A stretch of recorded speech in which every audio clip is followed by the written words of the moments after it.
여러분 1987년 6월 10일 기억나십니까? 그때 여러분은 어디에서 뭘 하고 계셨나요? 저는 그날 연세대학교에서 서울시청까지 독재 타도 호원 철폐를 외치면서 행진했습니다. 학생들만이 아니라 수많은 시민들도 그 대열에 함께 했습니다. 1987년 4월 13일 전두환 대통령은 호원 대통령 간선제를 고수하겠다라는 선언을 했습니다. 점잖게 선언한 것 같지만 반 협박을 했지요. 박종철처럼 남영동에 끌려가서 물고문 당하고 죽고 싶지 않으면 입 다물고 있어라. 이런 식으로 이제 아주 엄포를 놓아서 국민들이 벌떼처럼, 학생들도 벌떼처럼 일어나게 되었습니다. 그래서 그해 6월 29일 노태우 대통령이 이제 6.29 선언을 함으로 말미암아 우리나라도 대통령을 국민의 손으로 직접 뽑을 수 있는 민주화 시대가 열리게 되었던 것이지요.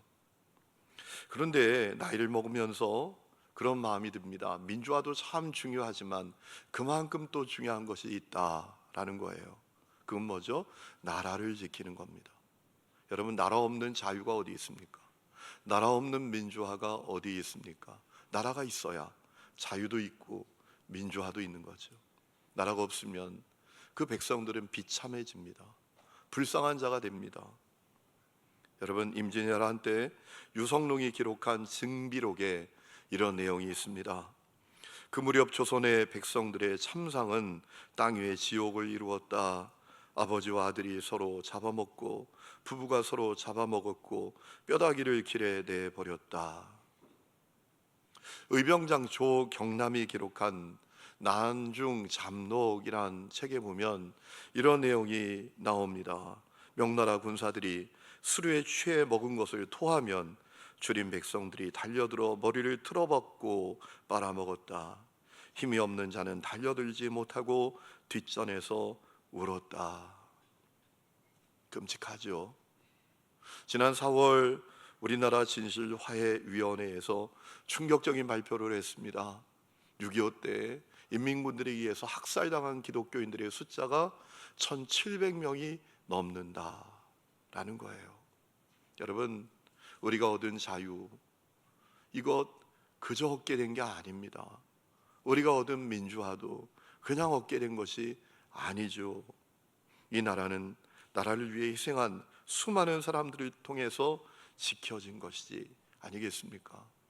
그런데 요즘 안타까운 것은 나라를 지키기 위해서 희생한 분들을 향한 감사와 기억이 점점 희미해지고 있는 겁니다. 여러분, 6.25 전쟁 때 이 나라 지키기 위해서 희생한 국군의 숫자가 22만 7,748명입니다. 이 나라를 위해서 꽃다운 나이에 목숨을 바친 미군 숫자도 3만 6,940명입니다. 유엔군 숫자가 4만 명, 꽃다운 아들들이 이 나라를 위해서 희생당했습니다. 우리 내 자녀가 학교에 갔다가 돌아올 때 얼굴에 상처기만 나도 돌아와도 속상하잖아요. 잠이 오잖아요. 당장 쫓아가고 싶잖아요. 그런데 수많은 아들들이 이 나라를 위해서 희생했습니다. 하지만 그들을 향한 감사와 기억이 점점 사라지고 있어요. 미국 워싱턴에 있는 6.25 참전 용사 공원 묘원에 이런 글귀가 씌어져 있다고 합니다. Freedom is not free. 자유는 공짜가 아니다라는 거예요. 여러분, 민주화는 이루어냈지만 우리나라 여전히 위태롭습니다. 갈등과 반목과 분열의 영이 온 나라를 휘감고 있어요. 저 북한의 남한을 적화하고자 하는 그 야망은 과거나 지금이나 1도 변함이 없습니다.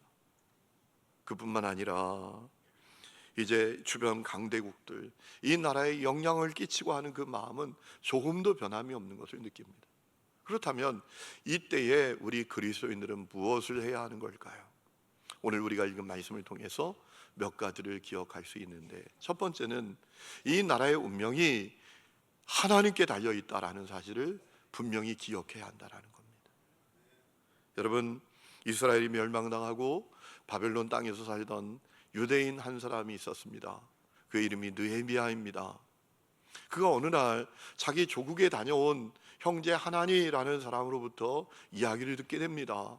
조국이 지금 비참한 상태에 놓여 있다라는 겁니다. 자기 고국이 황폐화된 상태에 있다라는 거예요. 예루살렘 성벽은 다 무너지고 성문은 다 불탄 그대로 있다라는 겁니다. 그래서 사람들에게 능욕을 받는데요, 조롱을 받는다라는 겁니다. 망한 백성들이라고, 저 망한 나라라고. 여러분, 그때 느헤미야 어떻게 합니까? 여러 날 동안 하나님 앞에 눈물을 흘리며 울었다, 기도했다라고 했습니다. 오늘 4절에 이런 말씀이 있죠. 내가 이 말을 듣고 앉아서 울고 수일 동안 슬퍼하며 하늘의 하나님 앞에 금식하며 기도했다라고 했습니다. 여러분, 슬퍼서 그렇게 한 것이 아닙니다. 슬퍼서만이 아니었습니다. 느헤미야가 그렇게 했던 중요한 이유가 있습니다. 이 나라의 운명이 하나님께 있다. 이스라엘의 운명이 하나님께 있다. 그것을 믿었기 때문에 그렇게 했던 겁니다. 오늘 5절 말씀을 보니까 느헤미야가 그 나라의 운명이 긍휼을 베풀어 주시는 하나님께 있다, 긍휼을 베풀어 주시는 하나님께 달려 있다라는 사실을 알았다라는 것을 확인할 수 있지 않습니까? 5절에 보면 이렇게 그가 말합니다. 하늘의 하나님 여호와 크고 두려우신 하나님이여, 주를 사랑하고 주의 계명을 지키는 자에게 언약을 지키시며 긍휼을 베푸시는 주여 간구하나이다. 그러니까 느헤미야는 왜 유다가 그 비참하게 멸망당하고 당했는지 알고 있었다라는 거예요. 하나님께서 더 이상 긍휼을 베풀어 주시지 않았기 때문이라는 거예요. 하나님께서 긍휼을 베푸시는 것을 거두셨기 때문이라는 겁니다. 여러분, 8절에 이렇게 고백하지 않습니까? 옛적에 주께서 주의 종 모세에게 명령하 이르시되 만일 너희가 범죄하면 내가 너희를 여러 나라 가운데 흩을 것이다. 그 하나님의 말씀이 실현이 된 겁니다. 이스라엘이 얼마나 범죄하고 타락했는지, 그리고 하나님께서 수많은 선지자들을 통해서 돌아와라 돌아와라 돌아와라, 제발 돌아와라, 제발 돌이켜라 라고 해도 끝까지 듣지 않아서 하나님께서 이제 긍휼을 거두셨다는 겁니다. 그들을 흩어버리셨다는 겁니다. 10절에 이렇게 말합니다. 이스라엘 백성은 일찍이 큰 권능과 강한 손으로 구속하신 주의 종들이고 주의 백성입니다 라고 합니다. 여러분, 출애굽을 연상시키는 내용 아닙니까? 이스라엘 백성들이 애굽에서 노예로 삽니다. 비참하게 살아요. 노예가 자유가 있습니까? 노예가 자기 마음대로 뭘 할 수 있습니까? 물건 같은 존재로 살고 있었어요. 그때 하나님께서 그들을 긍휼히 여기셨습니다. 불쌍히 여기셨습니다. 그래서 바로를 굴복시키고 홍해와 요단강을 갈라주시고 여리고성을 무너지게 하셔서 주님의 권능과 주님의 큰 손을 드러내 주셔서 해방시켜 주셨다, 그 얘기하고 있는 것 아니겠습니까? 여러분, 느헤미야는 유다가 망한 이유가 힘이 없어 망한 것이 아니고, 세월을 잘못 만나서 망한 것도 아니고, 하나님께서 긍휼을 거두셨기 때문에 망했다. 이 고백을 가지고 주님 긍휼을 베풀어 주십시오 기도하는 겁니다. 다른 말로 말하면 유다의 운명이 하나님께 달려있다, 이것을 그는 알고 있었다라는 겁니다. 여러분, 이 사건이 오늘 우리에게도 일어나야 할 줄로 믿습니다. 여러분, 이 나라의 운명이 누구에게 달려 있습니까? 정치인에게 달려 있습니까? 여러분, 착각하지 마세요. 전문가에게 달려 있습니까? 그렇지 않습니다. 행정가에게 달려 있습니까? 그것도 아닙니다. 여러분, 이 나라의 운명이 하나님께 달려 있어요. 이것을 우리가 분명히 붙들어야 합니다. 그래야 하나님께 기도하지 않겠어요? 그분을 희망으로 여기니 그분을 바라보지 않겠습니까? 그분을 찾지 않겠습니까? 그분을 구하지 않겠습니까? 하나님을 이 나라의 희망이라고 여기고 이 나라의 운명이 하나님께 달려있다는 사실을 우리가 알아야 하나님을 찾고 하나님을 구하고 하나님을 바라고 하나님을 원하지 않겠습니까? 여러분, 사무엘상 2장 말씀을 보면 하나님이 누구신지를 우리에게 알려주고 있습니다. 사람과 나라의 운명을 결정하시는 분이라고. 사무엘상 2장 2절에 말씀하셨어요. 여호와와 같이 거룩하신 이가 없으시니 이는 주밖에 다른 이가 없고 우리 하나님 같은 반석도 없으심이니이다. 그리고 6절에 이렇게 말합니다. 여호와는 죽이기도 하시고 살리기도 하시며 스올에 내리기도 하시고 거기에서 올리기도 하시는도다. 여호와는 가난하게도 하시고 부하게도 하시며 낮추기도 하시고 높이기도 하시는도다. 가난한 자를 진토에서 일으키시며 빈궁한 자를 거름더미에서 올리사 귀족들과 함께 하시며 영광의 자리를 차지하게 하시는도다. 땅의 기둥들은 여호와의 것이라 여호와께서 세계를 그것들 위에 세우셨도다. 이 나라와 개인의 운명이 하나님께 달려있다. 이 고백 아닙니까? 여러분, 이거 우리가 알아야 합니다. 이것을 우리도 붙들어야 합니다. 그래야 하나님께 기도하지요, 하나님을 찾지요, 하나님을 구하지요. 오늘 이 은혜가 여러분에게 일어날 수 있기를 축복합니다. 두 번째는 우리가 나라를 위해서 기도해야 한다는 겁니다. 그런데 특별히 이 나라의 죄를 내가 지은 죄처럼 회개하는 회개의 기도가 우리에게 일어나야 한다는 겁니다. 오늘 말씀을 보면 언뜻 이해되지 않는 내용이 있습니다. 예레미야가 자기 민족의 죄를 자기가 지은 죄처럼 끌어안고 회개하며 기도하는 거예요. 자, 6절 말씀 보세요. 이제 종이 주의 종들인 이스라엘 자손을 위하여 주야로 기도하오며, 그 다음에 중요한 내용이 나옵니다. 우리 이스라엘 자손이 주께 범죄한 죄들을 자복합니다. 주는 귀를 기울이시며 눈을 여시사 종의 기도를 들으시옵소서. 6절 그때 말합니다. 나와 내 아버지의 집이 범죄했습니다. 주를 향하여 크게 악을 행하여 주께서 주의 종 모세에게 명령하신 계명과 율례와 규례를 지키지 아니하였나이다 라고 회개했어요. 여러분, 이렇게 생각할 수 있지 않습니까? 아니, 느헤미야가 뭘 잘못했습니까? 유다가 주전 586년에 멸망당하고 느헤미야가 이제 세 번째로 주전 444년에 예루살렘으로 가게 된 겁니다. 그러니까 장장 142년의 세월이 흘렀습니다. 느헤미야가 죄를 지었다면 망한 나라 백성으로 태어난 것밖에 없습니다. 느헤미야에게 잘못이 있다면 망한 나라의 백성으로 바벨론에서 끌려가 그 살아가는 망한 나라의 백성으로 태어난 것밖에 없습니다. 그가 뭘 잘못했습니까? 그런데 느헤미야는 민족의 죄를 자기가 끌어안고 회개하는 거예요. 하나님, 내가 죄를 지었습니다. 우리의 가정이 죄를 지었습니다. 이렇게 기도한다라는 겁니다. 여러분, 이것이 정말 쉽지 않습니다. 가장 쉬운 게 뭡니까? 다른 사람 잘못했다라는 거잖아요. 오늘 우리의 문제가 뭡니까? 나는 잘못이 없어요. 네가 잘못이지.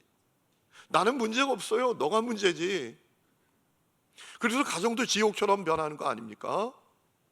제가 아는 어느 집사님이 눈물 흘리면서 저에게 안타까운 마음을 표현하더라고요. 목사님, 우리 남편이 나한테 이렇게 얘기해요. 너 같은 거 만나서 이렇게 내가 산다고. 내가 가정을 위해서 얼마나 헌신하고 얼마나 인내하고 얼마나 희생했는데 너 같은 거 만나서 이렇게 산대요. 자기는 하나도 문제가 없대요. 그래도 가정이 지옥으로 변하는 거 아닙니까? 여러분, 다른 사람 문제라고 말하는 거, 그 힘 하나도 들지 않습니다. 너무 쉽습니다. 쏟아붓고 돌아서면 속도 후련하기도 합니다. 그런데 그래서는 절대로 문제가 해결되지 않아요. 어떤 일도 일어나지 않아요. 내 잘못이에요. 내 탓입니다. 내 죄입니다. 우리가 고백하며 회개할 때 생명의 역사, 기적의 역사는 일어나는 거예요. 사무엘상 7장 말씀을 생각해 보세요. 여러분, 사무엘이 이스라엘 백성들에게 선포합니다. 미스바로 다 모여라. 왜 모이라고 한 겁니까? 내가 잘못입니다. 내 죄 때문입니다. 회개 기도하기 위해서 모이라고 한 거예요. 그 전에 어떤 일이 있었습니까? 이스라엘이 블레셋과 전쟁을 하게 됐습니다. 그런데 패배합니다. 하나님의 백성이 승리해야 되는데 패배합니다. 그들이 생각합니다. 우리에게 하나님의 법궤가 없어서 우리가 패배했구나 라고 생각하고 실로에 있는 하나님의 법궤를 모셔와요. 법궤가 뭡니까? 하나님 임재하시는 장소죠. 그래서 그들이 법궤가 없어서 패배한 줄 알고 하나님의 법궤를 모셔와서 법궤를 앞세우고 전투를 했는데 더 심각하게 패배해요. 3만 명 사람이 죽어나갑니다. 그리고 하나님의 법궤마저 뺏겨버렸어요, 블레셋에게. 아니, 엄청난 일이 일어난 겁니다. 블레셋에게 법궤를 빼앗겼어요. 법궤가 블레셋에게 있었어요. 하나님의 재앙이 그 땅에 임합니다. 전염병이 창궐하고 재앙이 임해요. 그래서 이 블레셋 사람들이 깜짝 놀래가지고 법궤를 다시 돌려보냈잖아요. 그리고 벌어진 일입니다. 사무엘 선지자가 이스라엘 백성들에게 말합니다. 미스바로 다 모여라. 그런데 그냥 모이지 말고 너희들에게 있는 우상 바알과 아스타롯을 다 제거하고 모여라 라고 했습니다. 무슨 얘기입니까? 여러분, 패배의 원인이 모두에게 있었다라는 거예요. 여러분, 이스라엘 백성들이 어리석게 말입니다. 만군의 하나님, 창조의 하나님을 버리고요, 푸교와 다산의 신이라고 알려진 바알을 붙들고 그의 아내 신이라고 불리는 아스타롯, 전쟁과 사랑의 신이라고 하는 그 신 앞에 엎드렸던 거예요. 다 우상 숭배하고 있었던 거예요. 그래서 사무엘 선지자가 강력하게 말합니다. 바알과 아스타롯을 다 제거하고 미스바로 모여라.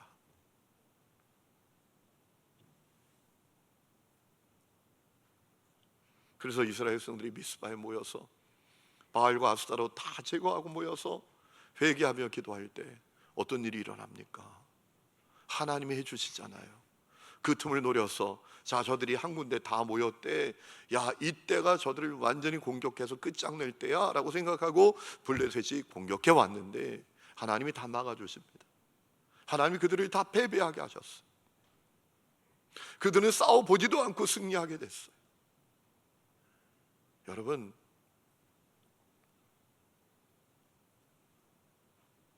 오늘 우리에게 있는 바알과 아스타롯은 뭡니까? 여러분이 엎드려 있는 그 바알과 아스타롯은 뭡니까? 그저 나만 잘 되면 돼, 이런 이기적인 마음 아닙니까? 다른 집은 어떻게 되든지, 다른 교회는 어떻게 되든지, 내 자식만 좋은 대학 가고, 내 자식만 좋은 학원 가고, 이 우상이 우리 사회에 가득하지 않습니까? 저희 아이가 대학에 다닐 때 저 러시아 이르쿠츠크라는 지역으로 언어 연수를 1년간 갔던 적이 있습니다. 다녀와서 저한테 아빠, 우리 정말 변화돼야 돼 라고 하는 거예요. 왜 그러냐 그랬더니 거기 한국 유학생들, 중국 유학생들이 온대요. 중국 아이가 딱 오면 중국 아이들 몇 명이 찾아온답니다. 그래서 야, 너 어디서 왔니? 너 뭐 필요하니? 우리가 너에게 뭘 도와줘야 되니? 이렇게 다 얘기하고요, 너 부족한 것, 필요한 것, 혹시 도움이 필요하면 여기로 연락해라 하고 가더래요. 그런데 한국 애가 오면 한국 애들은 쳐다보지도 않는데요, 아는 체도 하지 않는데요. 왜 그런가 봤더니 다 경쟁자라고 생각한다라는 거예요. 쟤 밟고 넘어가야 내가 되는 거야. 자기 너무 마음이 아팠대요. 여러분, 오늘 그 마음이 우리 사회에 너무나 팽배해 있지 않습니까? 오늘 수많은 사람들이 바알과 아스타롯 앞에 무릎 꿇고 있어요. 돈 앞에, 권력 앞에, 명예 앞에, 쾌락지상주의 앞에 우리가 무릎 꿇고 있어요. 그러면서 누구만 잘못했대, 너에게만 책임이 있대, 이러니 문제가 해결됩니까? 어떤 분이 이렇게 질문할 수 있어요.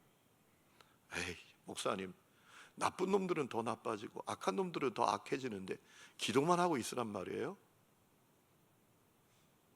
나쁜 놈들은 지들의 잘못도 모르고 저렇게 활개치고 있는데 회개 기도만 하고 있으라고요? 말이나 되는 얘기입니까? 여러분, 인간적으로 생각해 보면 충분히 그럴 수 있지요. 그러나 우리가 분명히 깨달아야 될 게 있어요. 역사의 주권자는 내가 아니라 주님이십니다. 주님이 역사를 주관하고 계십니다. 우리가 주님께 기도하면 주님은 놀라운 일을 행하십니다. 예레미야 33장에 너는 내게 부르짖으라, 내가 너에게 응답하겠고 내가 알지 못하는 크고 은밀한 일을 너에게 보이리라 라고 하셨잖아요. 여러분, 이 말씀이 얼마나 어마어마한 약속인지 아십니까? 이 말씀이 그저 내 문제 하나 해결되는 정도가 아니라 이 주님의 기도의 약속 속에 너는 내게 부르짖어라, 내가 너에게 응답하겠고 네가 알지 못하는 크고 은밀한 일을 보인다. 이 말씀이 어떤 말씀인지 여러분 아십니까? 주님 왜 이 말씀을 하시게 된 걸까요? 말씀드린 대로 이스라엘 성들이 하나님 앞에 범죄하고 타락합니다. 하나님께 등을 돌립니다. 하나님 없이 살 수도 있는 존재처럼 아주 교만하고 우상숭배하고 약한 자를 탄압하고 부정을 행하고 불의를 행하고 불법을 행하고, 그러니 주님께서 궁유를 거두셨어요. 그래서 멸망당한 거 아닙니까? 그러나 그럼에도 불구하고 다시 마음을 돌이켜서 기도하면 내가 응답하고 네가 알지 못하는 그거 은밀한 일을 볼 거야, 이 말씀이거든요. 여러분, 이 응답의 내용이 무엇인지 33장 6절부터 쭉 나옵니다. 이렇게 되어 있어요. 보아라, 내가 이 도성을 치료하여 낫게 하겠고 그 주민을 고쳐주고 그들이 평화와 참된 안전을 마음껏 누리게 하여 주겠다. 내가 유다의 포로와 이스라엘의 포로를 돌아오게 하며 그들을 옛날과 같이 다시 회복시켜 놓겠다. 나는 그들이 나에게 지은 모든 죄악에서 그들을 깨끗이 씻어주고 그들이 나를 거역하여 저지른 그 모든 죄를 용서하여 주겠다. 그러면 세상 만민이 내가 예루살렘에서 베푼 모든 복된 일들을 듣게 될 것이며 예루살렘은 나에게 기쁨과 찬양과 영광을 돌리는 이름이 될 것이다.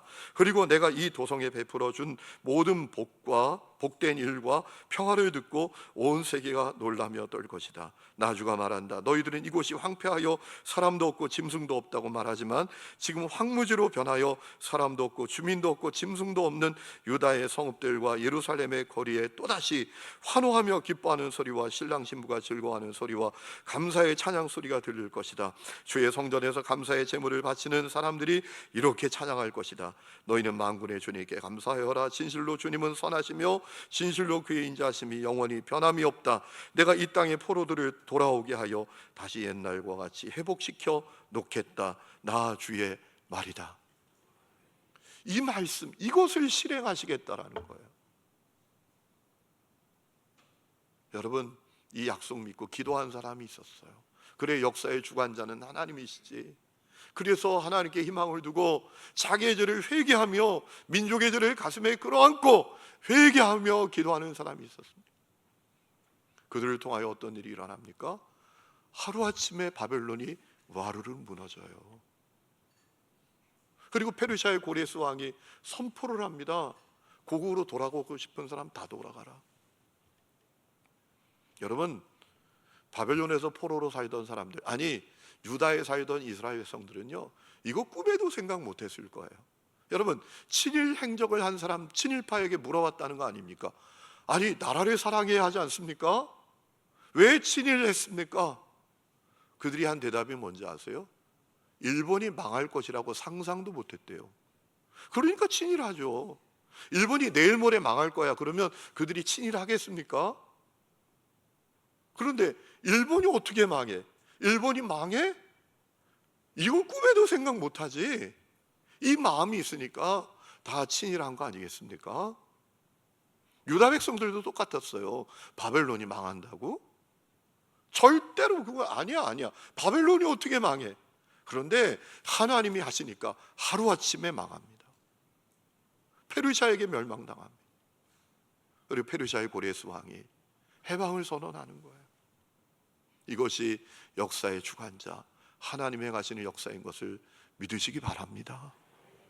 여러분, 우리가 해야 될 일이 있어요. 이 나라를 위하여 기도하되 민족의 죄를 가슴에 끌어안고 나의 죄를 회개하며 기도하는 거예요. 그럼 주님이 하세요. 마지막 세 번째는 작은 일부터 먼저 희생하며 자기의 책임을 다해야 합니다. 여러분, 느헤미야는 유대인이었지만 페르시아의 고위 관리가 되지 않았습니까?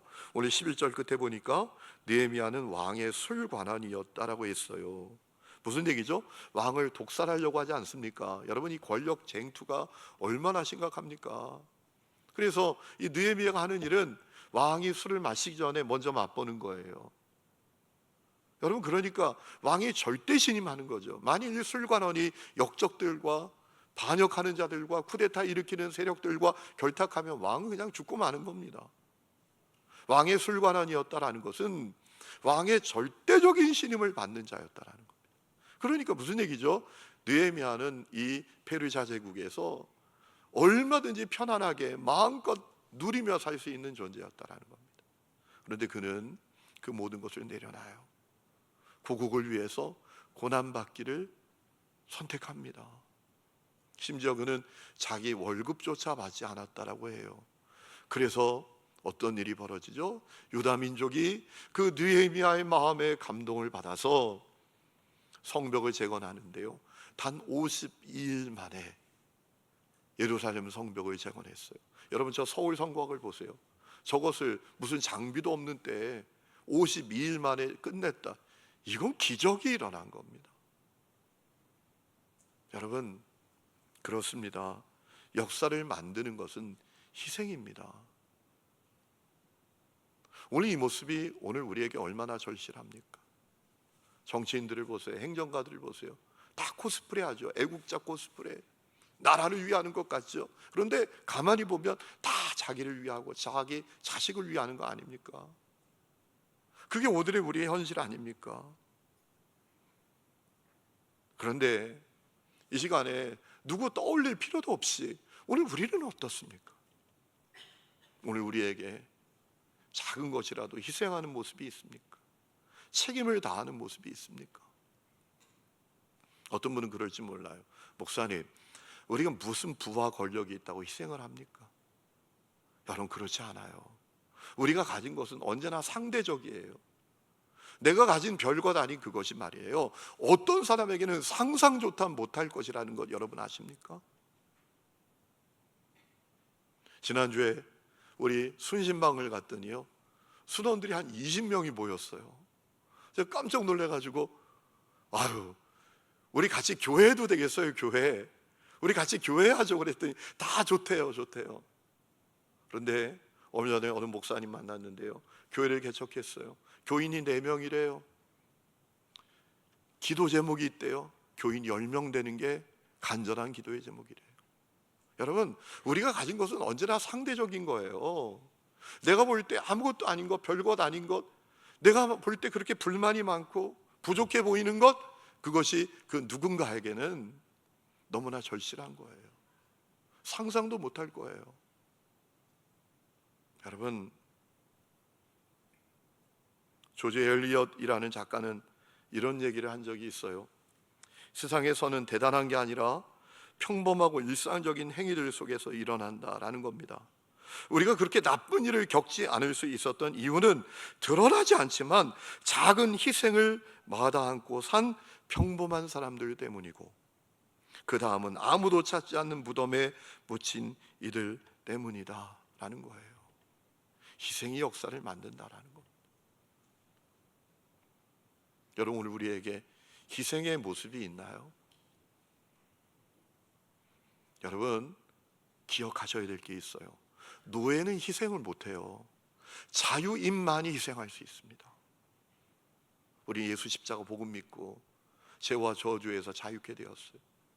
자유인이 되었어요. 하나님을 아빠 아버지라 부른 자유인이 되었어요. 우리는 세상 정욕의 노예로부터 자유케 되었어요. 그래서 자유인은 희생할 수 있는 거예요. 노예는 희생 못합니다. 여러분, 세상의 권력의 종으로, 돈의 종으로, 이기주의의 종으로, 쾌락의 종으로 사는 사람은 절대로 희생 못합니다. 그거 없으면 죽을 줄 알아요. 누구 밟고 일어서지 못하면, 누구 밟고 넘어서지 못하면 자기 끝날 줄 알아요. 그래서 희생 절대로 못합니다. 그러나 십자가 복음 믿고 자유케 된 우리는 희생할 수 있어요. 자유인이니까. 여러분, 예수님께서 너희는 세상의 빛이라, 너희는 세상의 소금이다 라고 하셨잖아요. 여러분, 세상과 소금과 빛의 특징이 뭡니까? 자기 녹여서 맛내고 자기 태워서 빛내는 거잖아요. 그리고 역사가 이루어지는 거잖아요. 주님 우리에게 그걸 요구하신다고요. 희생이 역사를 만든다고요. 오늘 참 제가 인기 없는 얘기를 여러분에게 해요. 그런데 성경 얘기하는 거예요. 긍정적인 사고방식 얘기하는 거 아닙니다. 세상이 윤리, 도덕 얘기하지 않는 거예요. 우리 예수님은 하나님 보좌에 앉아 계신 분이었어요. 그분은 하나님이셨어요. 자기를 희생하사 사람이 되어서 십자가에 매달려 피 흘려 죽으심으로 말미암아 자기를 희생하사 우리를 살리는 역사를 이루어내셨어요. 희생의 역사를 만드는 겁니다. 구호가 역사를 만드는 게 아닙니다. 비난이 역사를 만드는 게 아닙니다. 희생의 역사를 만드는 거예요. 고양이 앞에 쥐 한 마리가 서게 됐어요. 큰일 난 거 아닙니까? 하필이면 내가 고양이 앞에 맞닥뜨리게 됐으니까. 그런데 여러분, 그 쥐가 고양이에다 뭐라고 고양이에게다 뭐라고 하고 했더니 고양이가 쏘살가지고 도망치더래요. 궁금해가지고 물었답니다. 쥐에게, 고양이에게 뭐라 했냐? 그랬더니 나 쥐약 먹었다 그랬대요. 인도의 간디가 인도 국민들에게 연설을 했답니다. 여러분, 우리는 힘이 없고 지혜가 없어서 우리를 지배하는 저 영국 사람들에게 목에 방울을 달 수도 없습니다. 저들을 이길 수도 없습니다. 그런데 저들을 이길 수 있는 한 가지 방법이 있습니다. 우리가 다 쥐약을 먹는 겁니다. 그리고 이길 수 있습니다. 우리가 희생하기로 작정하면, 우리 인도 국민들 한 사람 한 사람이 희생하기로 작정하면 저 영국이 이길 수 있습니다 라고 외쳤다는 거예요. 여러분, 주님 오늘도 우리에게 말씀하십니다. 나라를 위해서 기도하라.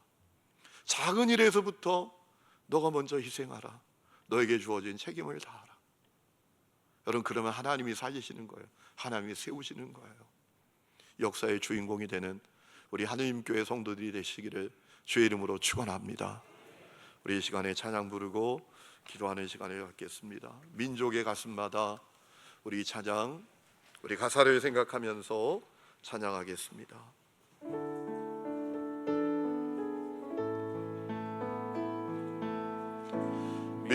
민족의 가슴마다 피 묻은 그리스도를 심어 이 땅에 부르고픈 그리스도의 계절이 오게 하소서. 오게 하소서.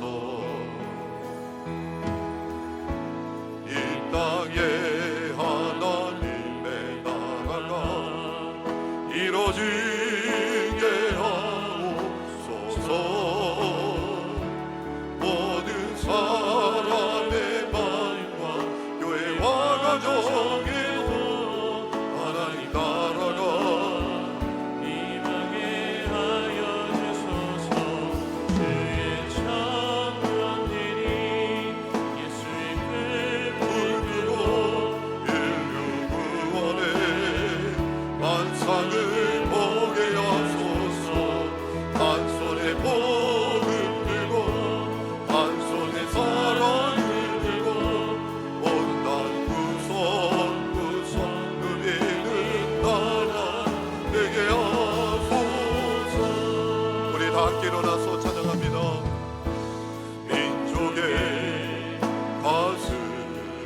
하나님 아버지, 이 나라 민족을 불쌍히 여겨 주옵소서. 주님, 오직 이 나라의 운명이 하나님께 달려있는 것을 분명히 깨닫는 마음이 오늘 우리에게 일어나게 하여 주시옵소서. 이 나라를 위하여 기도하게 하시되 먼저 우리의 죄와 하나님 이 민족의 죄를 끌어안고 회개하며 기도하는 저희들이 되게 하여 주시옵소서. 십자가 복음으로 우리를 자유인이 되게 하셨습니다. 노예는 희생하지 못하는 것을 압니다. 주여, 주 안에서 진정한 자유를 얻게 된 우리들이 삶의 자리에서 작은 희생의 몸짓으로 살게 하여 주시옵소서. 그리하여 참으로 우리가 주를 바라보고 살아갈 때 정치인이 아니라 행정가가 아니라 전문가가 아니라 주님이 이 나라를 세우시는 것을 분명히 보게 하여 주시옵소서. 이제는 우리 주 예수 그리스도의 은혜와 하나님 아버지의 놀라운 사랑과 성령의 내주 동행하심이 예배하는 하늘음의 모든 성도들과 이 나라와 이 민족 위에 지금부터 영원토록 함께 계시기를 간절히 축원하옵나이다. 아멘.